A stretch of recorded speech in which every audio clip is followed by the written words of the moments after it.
Cuán grande es el Señor. Cuán grande es el Señor. Dios bendiga a los amigos, los hermanos. Estamos aquí en el estudio bíblico de los miércoles. Gracias a los que nos siguen por las redes.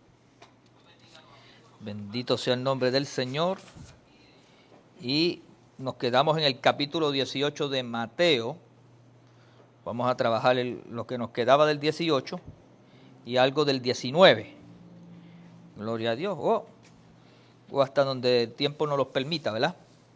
Y como yo decía, estamos estudiando ya las postrimerías del ministerio de Jesús. Apenas a unos días, ¿verdad?, del acontecimiento fundamental de a lo que Jesús vino a la tierra para traer la redención, ¿verdad?, y salvar a todo lo que se había perdido. Si nos quedamos cerca del verso 21, donde teníamos la situación, ¿verdad?, del perdón ilimitado. El verso 15 decía, por tanto, si tu hermano pega contra ti, ve y repréndele. Yo discutí eso, ¿verdad?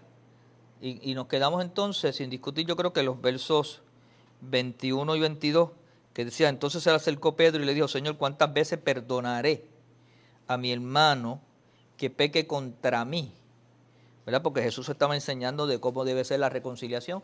Si alguien tiene un altercado contigo, una situación, pues tú te vas solo con él y lo dialogas primero. Si eso no da resultado y la situación va en escalada, pues te reúnes con 2 o 3 testigos para volver a repasar lo que hablamos, buscar entonces una solución. Pero si persiste, pues entonces vas a ir frente a la asamblea, sea los ancianos, sea los directivos, sea el grupo, ¿verdad?, que amerite estar presente, y ahí entonces se habla del problema, y si no, pues se deja por publicano y pecador, ¿verdad? Pues no hay manera de resolver el asunto.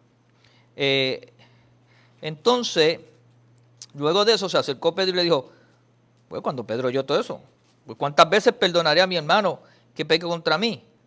Y Pedro mismo dice hasta 7, porque 7 era como una especie de refrán pueblerino diciendo, pues esto es lo que vamos a hacer.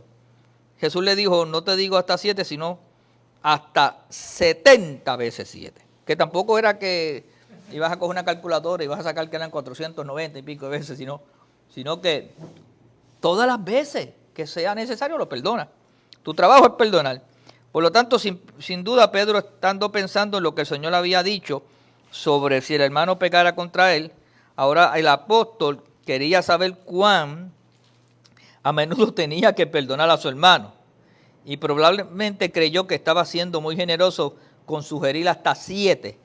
La regla rabínica era que nadie debía pedir perdón a su prójimo más de 3 veces.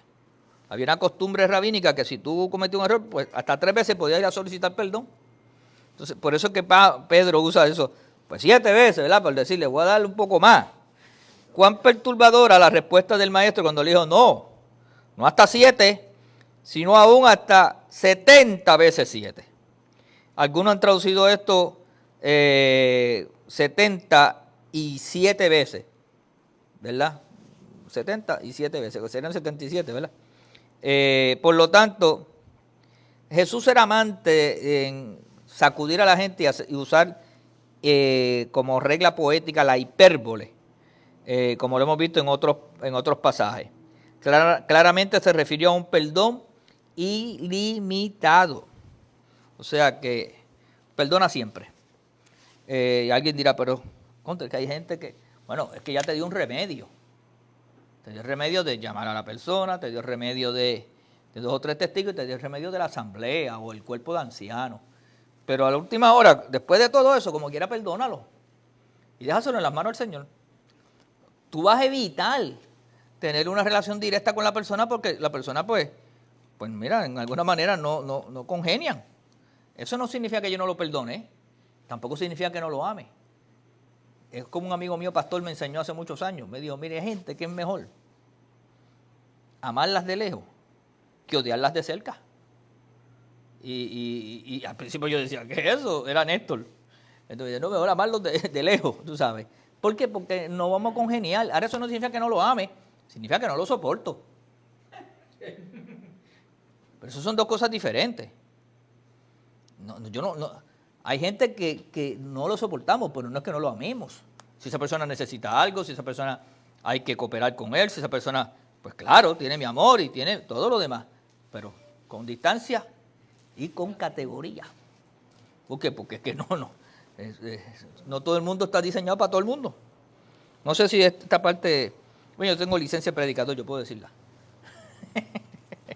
La gente, no, pastor, hay que amarlo y estar con él. Pues no hay forma. Es mejor amarlo de lejos. Eso es doctrina del pastor Ricky. Ahora, si tú sigues leyendo luego el verso 23, aquí viene una parábola o una enseñanza que Jesús trae. Yo voy a leer los versos rápido para después desmenuzarlo, como hemos hecho. Por lo cual el reino de los cielos es semejante a un rey que quiso hacer cuenta con su siervo. El reino, fíjate explicando cómo es el reino de los cielos.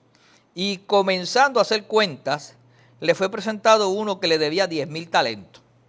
A este, como no pudo pagar, ordenó su señor venderle y a su mujer e hijo y todo lo que tenía para que le pagase la deuda. Entonces aquel siervo, postrado, le suplicaba diciendo, Señor, ten paciencia conmigo y yo te lo pagaré todo.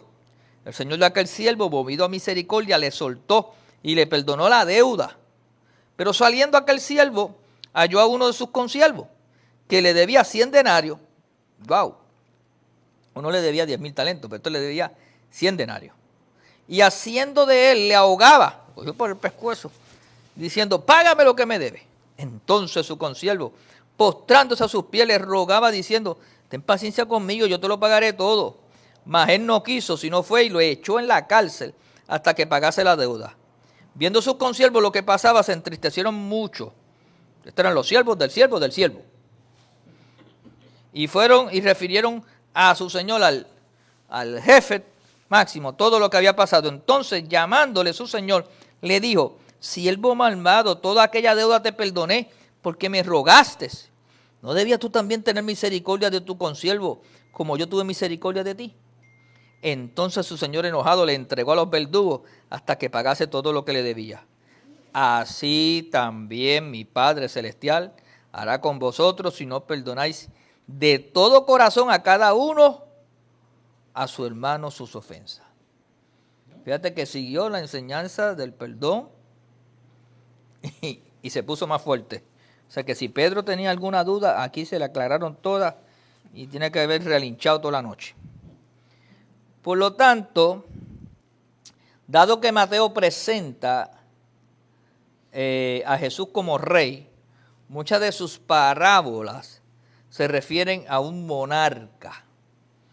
O el reino de los cielos se transmite de esas referencias, ¿verdad? Esta sorprendente parábola se encuentra solamente en el Evangelio de Mateo. Esta no está en los otros evangelios. Esta está aquí nada más. Por lo cual el reino de los cielos es semejante.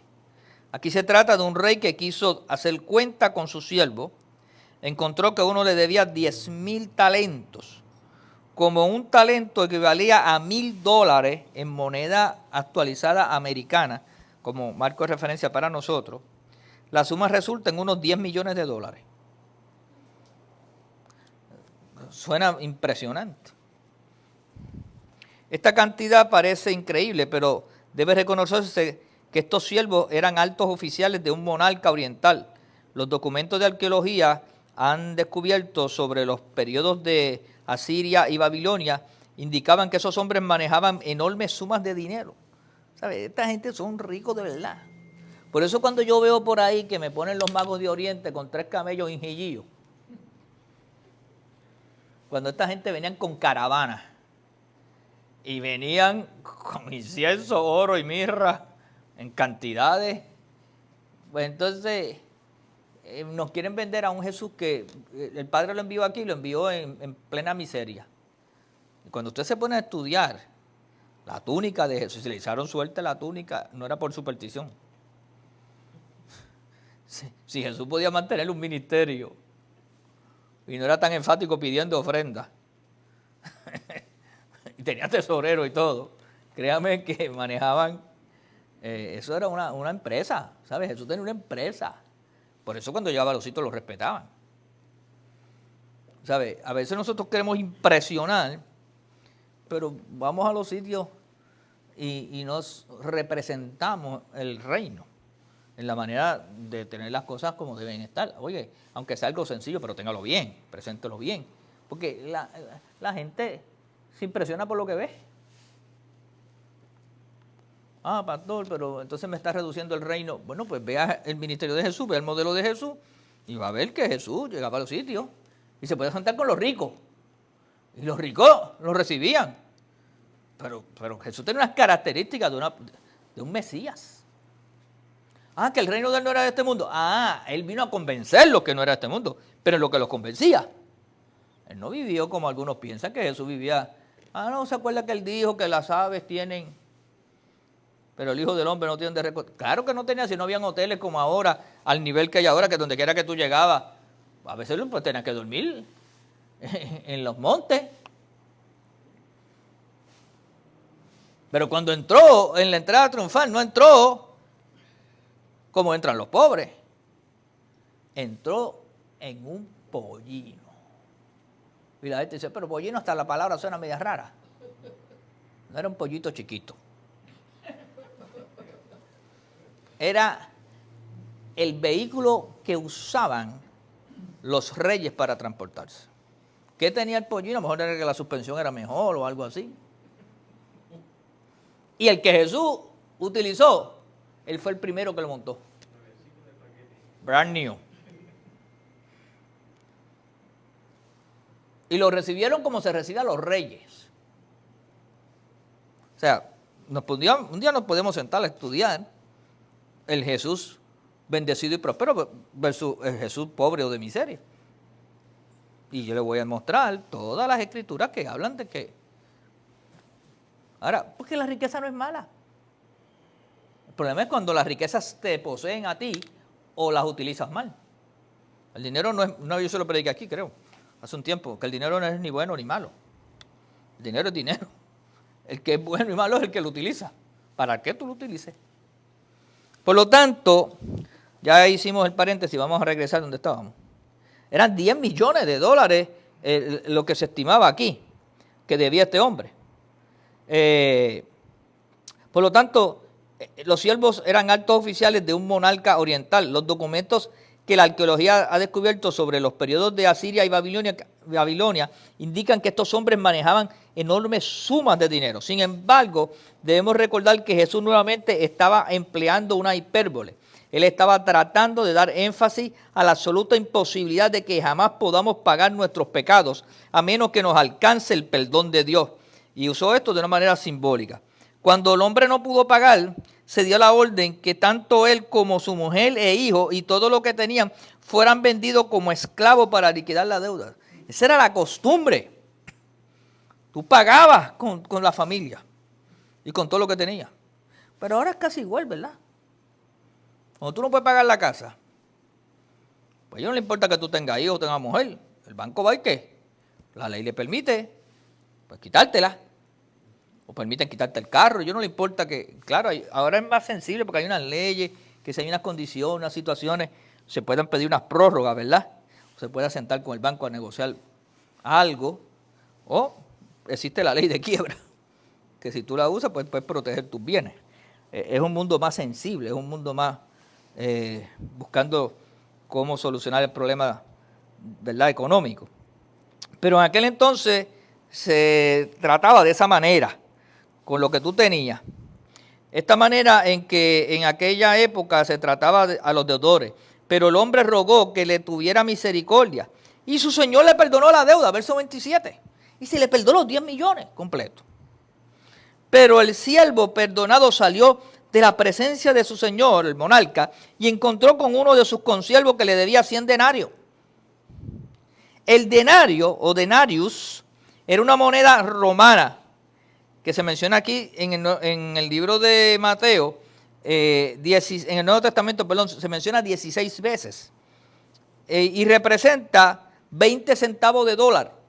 Por lo tanto, si eran 100, estamos hablando de $20. Esa era la deuda. Y este hombre, con una suma tan insignificante comparada con la de los 10 millones, tomó al consiervo por el cuello y le exigía que le pagara de inmediato. Y cuando el siervo menor le pedía tiempo para poder pagar, él se lo negó. En lugar de considerarlo, lo arrojó en la prisión. Y qué bruto, porque en la prisión podía pagar menos. Eso es como el sistema nuestro ahora, que un hombre o una mujer deben prisión. Y si no consigue los chavitos, los jueces están obligados a ingresarlo. Porque eso es lo que dice el...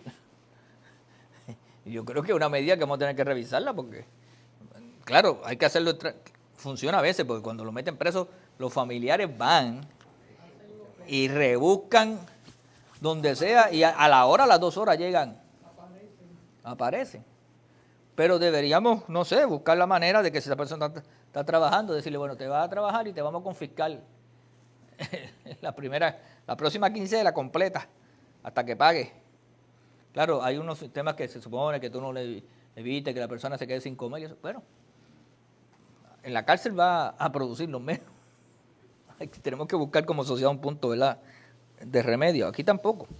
Nuevamente los demás siervos estaban indignadísimos ante esa actitud y le llevaron el asunto al rey, y el primer siervo inmediatamente fue conducido a la presencia del monarca y se le dio el castigo merecido. Jesús le advierte, mi Padre Celestial así hará con vosotros si no perdonáis de todo corazón. Oye, y que lo marca aquí, de todo corazón, cada uno a su hermano sus ofensas. Esto del perdón es más serio de lo que uno piensa, hermano. Mucho más serio. Y lo triste del caso es que tienes que hacerlo de corazón. Y no solamente hacerlo de corazón, tienes que perdonar. Y lo establece en muchos escritos la palabra del Señor. O sea, que es algo que uno tiene que manejarlo, y Jesús lo recalcó en varias ocasiones. Por lo tanto, esta parábola encierra una vívida amonestación para cada cristiano. Todo creyente ha recibido el perdón por una incalculable deuda de pecado que jamás podría haber sido. El razonamiento debe ser, si a ti te perdonaron, pues perdona. Si a ti te perdonaron, perdona. De hecho, el Padre Nuestro en la oración de modelo te dice que tú debes pedir todos los días para que te perdonen tus pecados. ¿Ah? Así como perdonamos. O sea que hay una condición, ¿verdad? Perdona nuestras ofensas, perdona, así como nosotros. Que de hecho, si yo vivo perdonando, casi no tengo ni que orarlo. Porque eso me revierte para mí en perdón. Yo vivo perdonando, ya yo soy perdonado. Porque eso es lo que Dios quiere, que perdonemos a otros. Y entonces no va a perdonar. Él va a cumplir la parte que le corresponde. Pero siempre es bueno pedirlo, ¿verdad? No. Por lo tanto, la enseñanza es perdonar de todo corazón. Como quien dice, perdona y olvida en la manera que tú puedas. ¿Ok? Entonces vamos al capítulo 19. Y el capítulo 19 dice que aconteció, esta enseñanza está también en Marcos capítulo 10, versos 1 y 12, del 1 al 12, y Lucas 16, 18. Entonces Jesús enseña sobre el divorcio. Ya Jesús había expresado sobre el divorcio y el adulterio en otra ocasión, en el Sermón de la Montaña. Entonces aconteció que cuando Jesús terminó estas palabras, se alejó de Galilea y fue a las regiones de Judea, al otro lado del Jordán, y le siguieron grandes multitudes y los sanó allí. Vamos a trabajar esos dos versos primero, ¿verdad? Como cuestión de relato. Dice, esto se conoce como la marca final del cuarto discurso ya. Para el teólogo aquí lo había dividido ya Mateo en varios discursos, y este será el cuarto discurso. El gran ministerio galileo, que había durado quizás 1 año y medio, tocaba ahora su fin. se cree que Jesús estuvo en Galilea como año y medio predicando. No era que estaba el año y medio completo allí, salía, entraba, pero él duró la estadía del ministerio de Jesús. Por eso que le llaman Jesús de Galilea, ¿verdad? Porque estuvo bastante tiempo predicando en Galilea, aproximadamente como año y medio. Por última vez Jesús se despidió de su tierra hogareña, ¿ves? Donde realmente convivía y vivía, y comenzó su ominoso viaje a Jerusalén, porque en Jerusalén es donde va a pasar la muerte y pasión, ¿verdad? Se alejó de Galilea y cuando se cumplió el tiempo de que había de ser recibido arriba, afirmó su rostro para ir a Jerusalén. Así lo pone Lucas en el capítulo 9, verso 51. Cuando se cumplió su tiempo, ¿ven? Fue a las regiones, o las regiones aquí son fronteras, de Judea al otro lado del Jordán. Y se cree que esta referencia, no como Mateo la está describiendo, hay unas descripciones que toman cómo fue que más o menos ocurrió. Esta es una extraña expresión geográfica, propiamente hablando, Judea queda entre el valle del Jordán y el mar Mediterráneo. La tierra al otro lado del Jordán en aquel tiempo era conocida con el nombre de Perea, que aquí no se menciona, ¿verdad? La gobernaba Herodes Antipas, tetrarca de Galilea, pero como nota sobre este tema, Judea parece haber sido mencionada aquí con el sentido más amplio de Palestina, la tierra de los judíos, ¿ves? Pero pues una cosa es el relato, otra cosa es la geografía, ¿verdad? Y los estudiosos de geografía. No significa que no esté correcto, es que los nombres pues van cambiando. Estamos hablando de una historia de 2000 años atrás. A lo mejor aquí hay áreas de Bayamón que tú la llamas de una forma y hace muchos años la llamaban de forma y el que conoce esa historia dice, sí, pero eso es lo mismo. Pero para nosotros no necesariamente es lo mismo, porque estamos en el tiempo que estamos viviendo. Ahora, déjeme leer del verso 3 al 12, y yo sé que esto es bien controversial, y más controversial para el tiempo que nosotros vivimos. Entonces vinieron a él los fariseos tentándole y diciendo, mire, ellos vinieron, esta gente que vinieron sabía lo que estaban haciendo. Ellos sabían, eran fiscales, que sabían llevar la ley, inducir a la confrontación. Por lo tanto, es lícito al hombre repudiar a su mujer por cualquier causa. Esa es la pregunta que le hacen. ¿Es lícito? Esta gente vienen a probarlo, a tentarlo, a ridiculizarlo. ¿Es lícito al hombre repudiar a su mujer por cualquier causa? Y usted oye eso así y dice, pero por cualquier... No, pero es que cualquier causa venía ya en deterioro la cuestión, porque ellos están citando una escritura de Deuteronomio, pero déjame leer y después explico. Él respondiendo les dijo, ¿no habéis leído que el que lo hizo al principio, esta es la contestación de Jesús, varón y hembra los hizo? Y dijo, por esto el hombre dejará padre y madre y se unirá a su mujer, y los dos serán una sola carne. Así que no son más dos, sino una sola carne. Por lo tanto, lo que Dios juntó, no lo separe el hombre. Le dijeron, ¿por qué pues mandó Moisés dar carta de divorcio y repudiarla? Volvió la pregunta.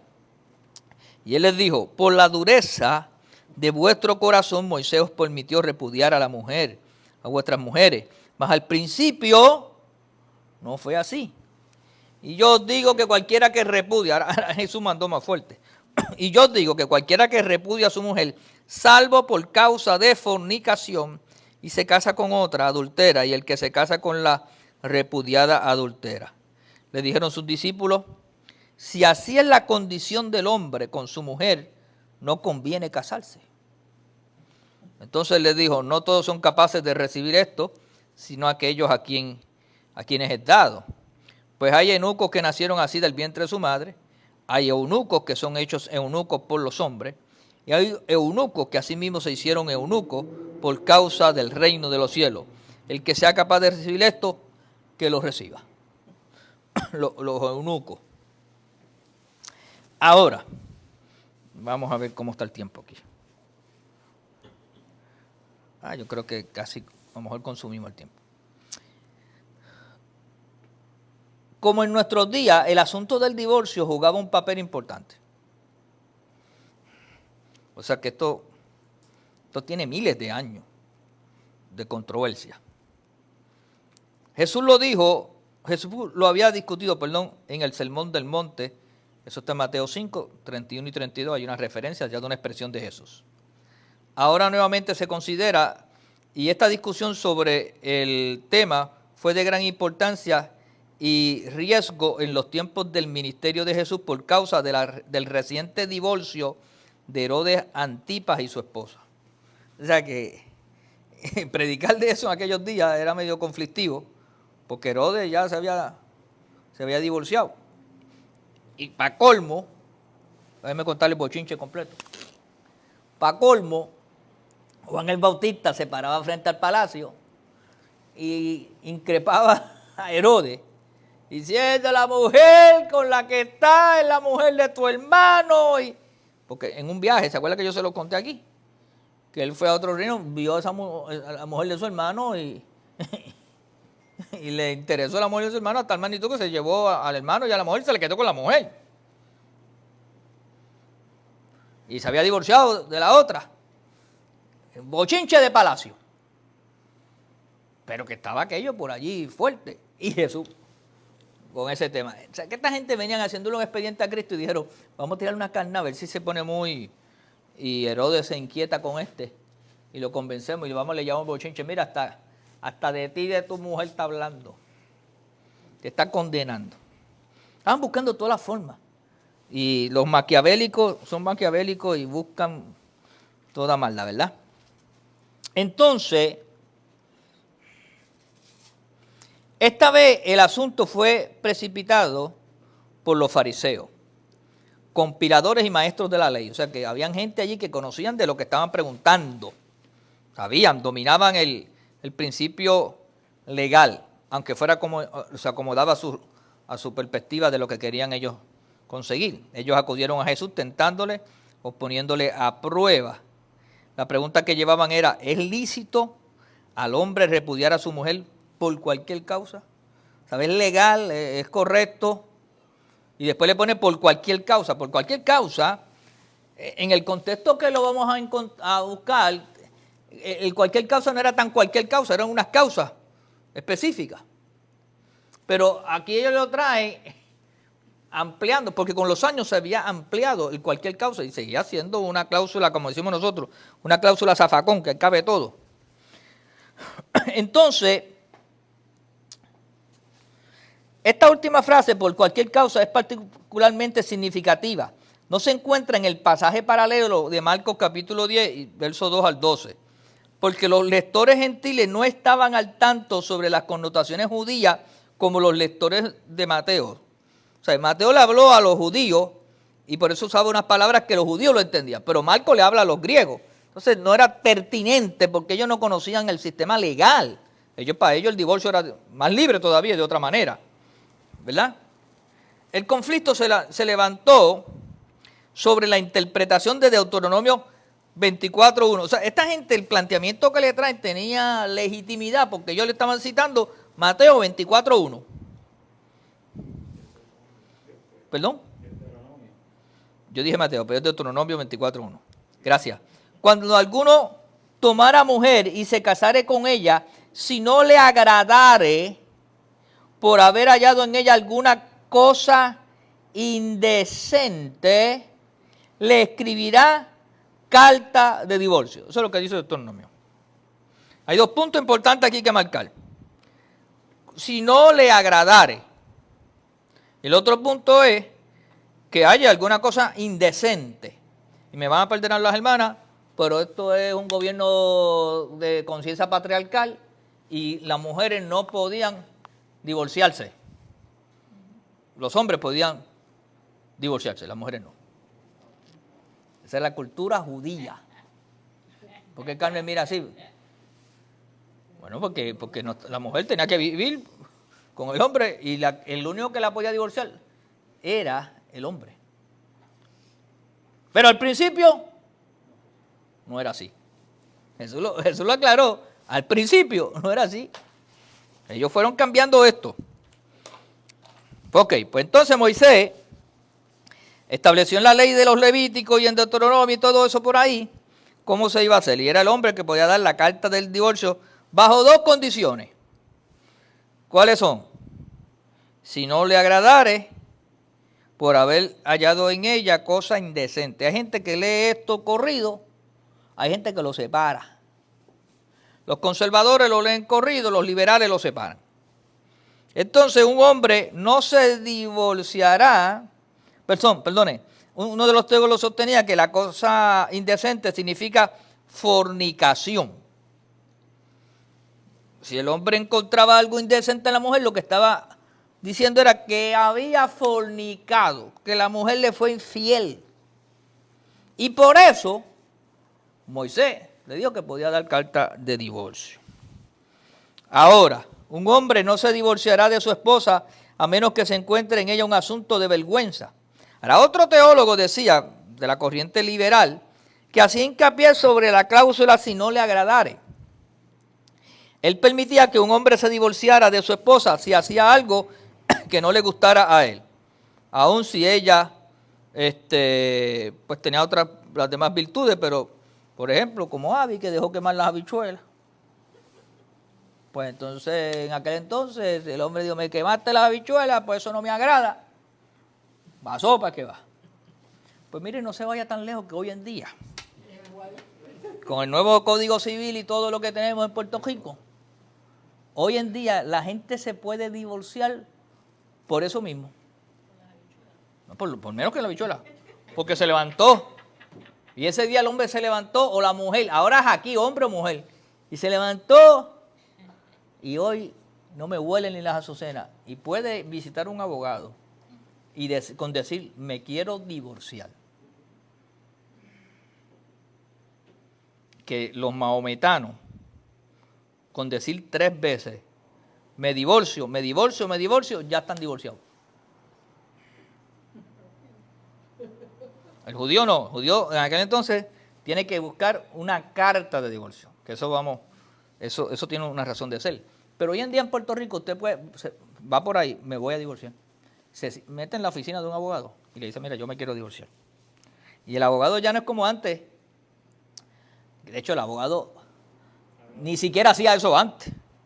Eso tiene que ir a un tribunal. Y el juez tiene un protocolo, ¿verdad, juez? Y había que buscar la manera de ver si la persona estaba en sus cabales, si había un motivo.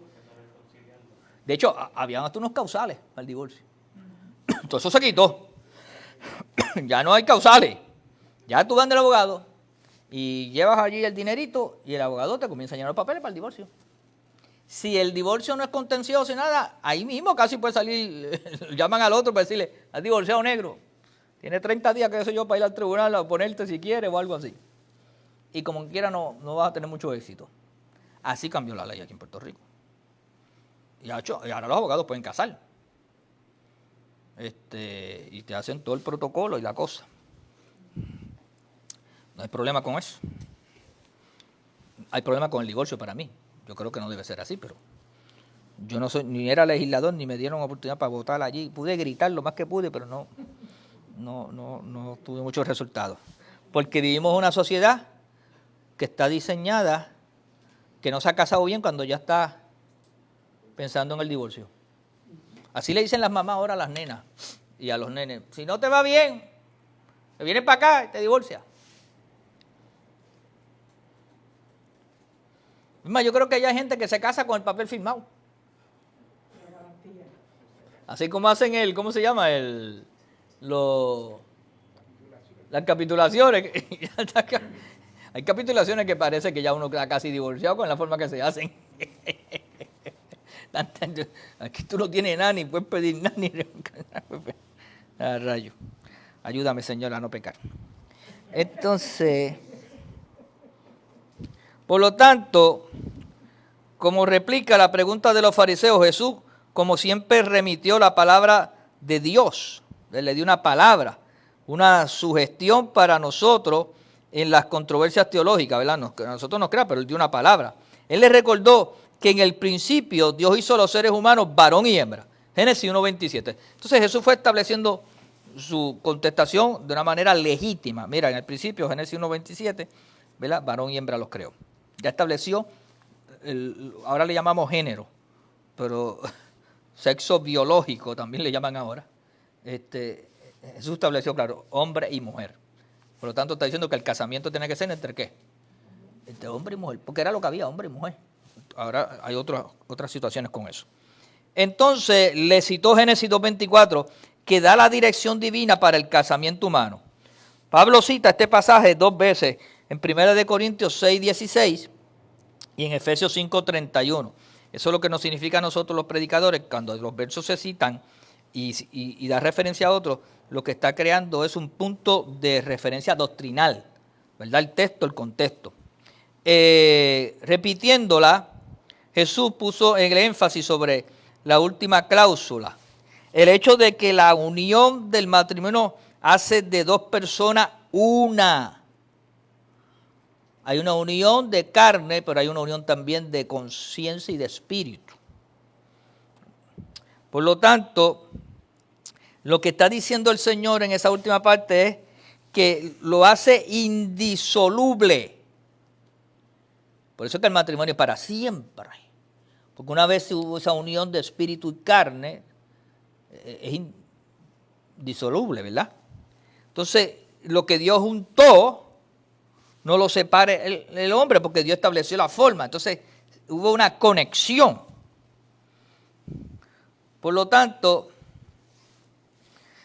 una carne es decir, una persona formada junto a un ser humano dentro de los límites de esta vida en la carne para este mundo. Es el pacto que Dios diseñó. De hecho, todo pacto se honra con sangre. Por eso en la relación sexual, cuando hay la virginidad, hay sangre. Para sellar el pacto de la virginidad. Pero hoy en día, pues ya tú sabes que eso se fornica antes del casamiento, se vive así, y se van alterando los patrones del pacto. Y por eso es que tenemos las consecuencias que tenemos, ¿verdad? Porque nosotros mismos nos hemos encargado de dañar el sistema puro que Dios estableció. Pero tenemos que arar con lo que tenemos ahora. Y hay que buscar lo que yo prediqué el domingo, no os conforméis, sino transformados. Entonces estamos aquí para transformar a la gente y volverlo lo más que se pueda al estado original. No satisfecho todavía, los fariseos le preguntaron, ¿por qué Moisés mandó dar carta de divorcio? Ellos conocían lo que estaban hablando, estaban trabajando sobre Deuteronomio 24. Jesús le contestó, por la dureza de vuestro corazón, por vuestras iniquidades, por vuestras intransigencias, por vuestra incredulidad. Mas al principio no fue así. El plan original de Dios fue conservarte solo para ella mientras los dos vivieran. Ese es el plan de Dios.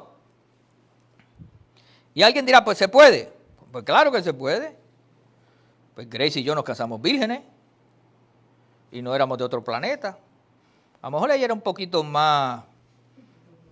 Pero fíjate, venía de un hogar más inestable que el mío, porque aunque yo era de una barriada de un caserío, donde era común que todo el mundo brincara a la verja desde los 12 o 13 años, yo me guardé para el Señor, pero Grace venía de un hogar inestable, porque la mamá de Grace, aunque que Dios me la favorezca y la tenga donde no se moje, así decían en el campo antes, pero ya había brincado la cerca como 5 o 6 veces. Ella había tenido ya como 3 o 4 matrimonios. Sin la 3, pero las misas sueltas, Grace. Porque tengo unos cuantos novios. Por lo tanto, ejemplo no tenía Grace. Y la abuela también había tenido 2 matrimonios. O sea, ejemplo no tenía. No creo que era algo que la... Pero ella dijo que hasta ahí llegaba. Entonces llegó virgen el matrimonio y dijo que se cancelaba. Un matrimonio, mi abuela, un matrimonio y una hija fuera del matrimonio, que era mami. Ajá. Esa no la sabía. ¿Qué pasa? Pero Grace dijo, todo lo vamos a cambiar. Por lo tanto, el punto de referencia que yo quiero establecer es que Jesús le dijo, por la dureza del corazón, más al principio no fue así, porque Dios no diseñó esto que fuera así. El plan original de Dios fue, consérvate solo para ella mientras los dos vivieren. Al decir esto, Moisés permitió dar carta de divorcio, Cristo corrigió la palabra. O sea, lo que se hizo por 3 o 4 mil años, bueno, Cristo no lo endosó. Él no se conformó al sistema nosotros lo transformamos. Pastor, ¿y cómo trabajamos con eso? Pues yo voy a decir que así nos ayude Dios.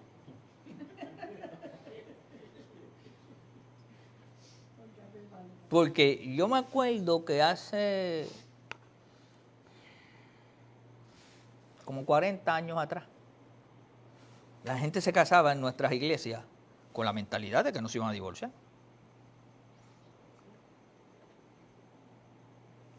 Y la gente luchaba.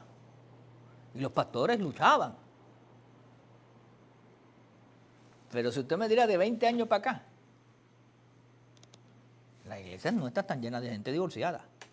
Y de hace 15 o 10 años para acá, pastores con 2 y 3 matrimonios. ¿Pastor, qué vamos a hacer? Pues yo no sé. Ni sé ni me quiero meter en eso.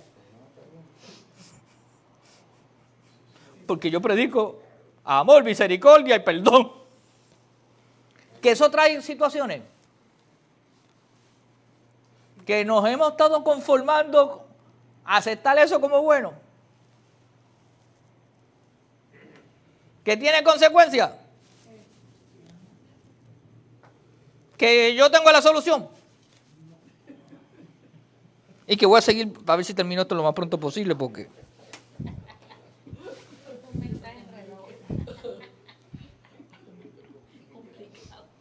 No, es fácil. Nosotros no queremos aceptarlo, pero tranquilo. Así, es fácil, está claro. Nosotros no queremos aceptarlo. Vamos a ver cómo manejamos el asunto. A decirle esto, Moisés permitió dar carta a Moisés de divorcio y Cristo corrigió la palabra y mandó a los fariseos. Moisés solo permitió el divorcio. El requisito de dar carta de divorcio era para frenar el divorcio. En otras palabras, la carta de divorcio era como el sistema de nosotros aquí, que para tú divorciarte eran unos causales, ¿verdad? Primero habían como 7 causales, después se redujo como a 3. Ahora no, ahora estamos promoviendo que no. No, ahora se está promoviendo que la gente ni se case. Y la sociedad eso como bueno. Y las leyes se están haciendo para los que viven en concubinato. Y inclusive el que adultera tiene beneficio. Sí, ahora como está el sistema, básicamente sí. Porque antes una de las cosas que tú te divorciabas por adulterio era para cuando hubiera la división y todas las cosas, tuviera. Ahora no, ahora es un orgullo social. Y al paso que viene esto, ya mismo es 3 y 4, gente casada en grupo y poliamor y 20 cosas. Déjame seguir aquí. Por lo tanto, Moisés solo permitió, y la carta era con el propósito de ver si se frenaba la cosa, ¿verdad? Un maometano, que ya les mencioné, en la actualidad solo tiene que decir 3 veces a su esposa, yo te divorcio, yo te divorcio, con 3 veces, y esto ya queda reconocido como legal. Moisés hacía el asunto más complicado al requerir al hombre los servicios de un escriba para escribir el mencionado documento, y ahí va la razón que era. O sea, que era un sistema legal, era un proceso. O sea, no todo el mundo quería ir a pasar la vergüenza ante un escriba.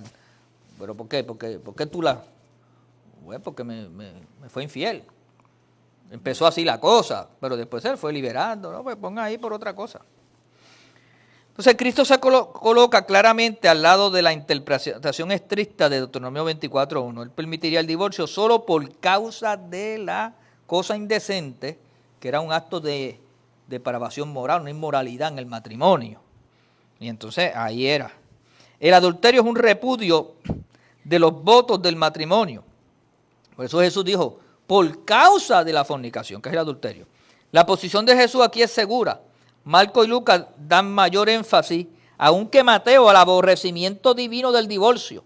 En el plan de Dios, el matrimonio era una unión permanente.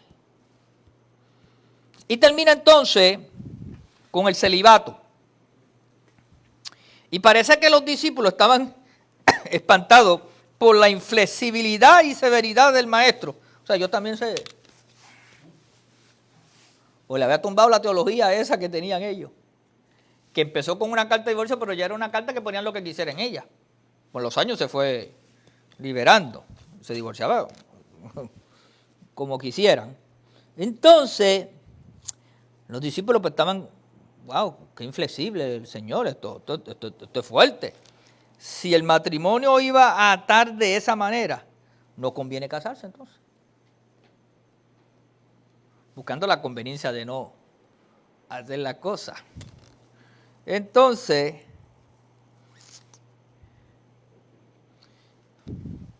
ignorando su punto de vista egoísta, Jesús defendió el estado del celibato, seguido por él mismo y por Juan el Bautista.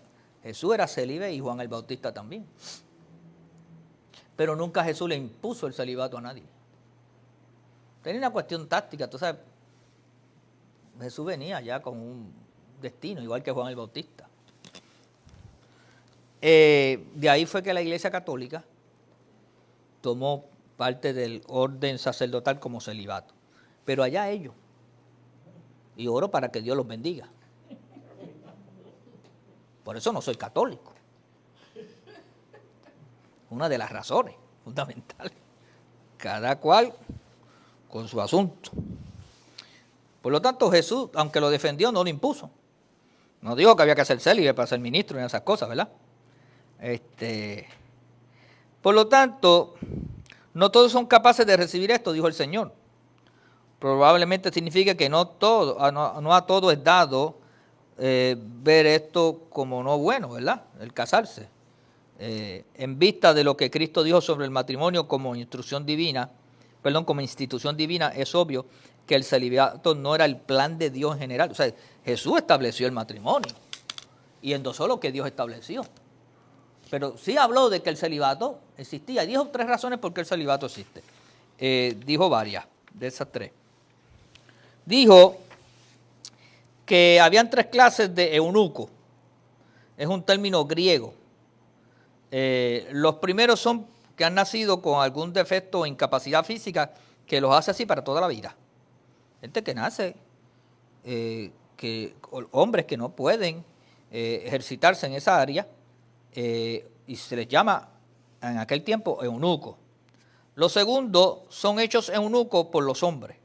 Y era una práctica que yo creo casi como la esclavitud, que ayer era el día de la esclavitud, donde se castraba a la persona y los ponían entonces a velar las esposas del rey. Bendito Dios.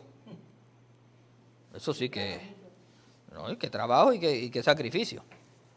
Entonces los terceros se hicieron eunucos, pero es más bien psicológicamente y por conciencia devocional al servicio. Entre ellos vemos que el apóstol Pablo decidió, no se sabe si antes era casado o no, pero en su ministerio después decidió quedarse en celibato, ¿verdad? Pero Pablo hablaba del matrimonio y de la familia elocuentemente. Y entonces, pero Pedro no lo era, ni los demás. Por lo tanto, fueron algunos que lo hicieron por causa del ministerio. Pero Jesús no lo impuso ni como regla ministerial. Al contrario, favoreció las relaciones de pareja matrimonial en el orden legítimo del matrimonio. Nada, vamos a dejarlo hasta ahí. Terminé el material de hoy, pero la semana que viene continuamos con el verso 13 en adelante. Y me parece que muy ilustrativo y muy importante. Nuestros tiempos pues son muy diferentes, son muy flexibles. Nuestro sistema americano de justicia, ¿verdad? Es así, hay otros países que todavía no es así. Y nada, así nos ayude Dios. Que Dios añada bendición a su palabra, gracias por la cortesía de recibirla. Como siempre digo, retenga lo bueno y lo demás manéjelo como usted pueda. Pero así es la palabra. Bendigo a los que nos continúan siguiendo, declaramos bendición, edificación. Vuelva a compartirlo, vuelva a oírlo y sea edificado en el Señor. Gracias a los que son de la casa, que diezman, ofrendan y dan para la obra del Señor, lo puede hacer a través de CFC Fe y Gracia en ATH Móvil, CFC Fe y Gracia, o entrando a nuestra página de la Iglesia Fe y Gracia, ahí también hay otras formas y maneras. Que Dios les continúe bendiciendo. Muchas gracias. Paz y gozo.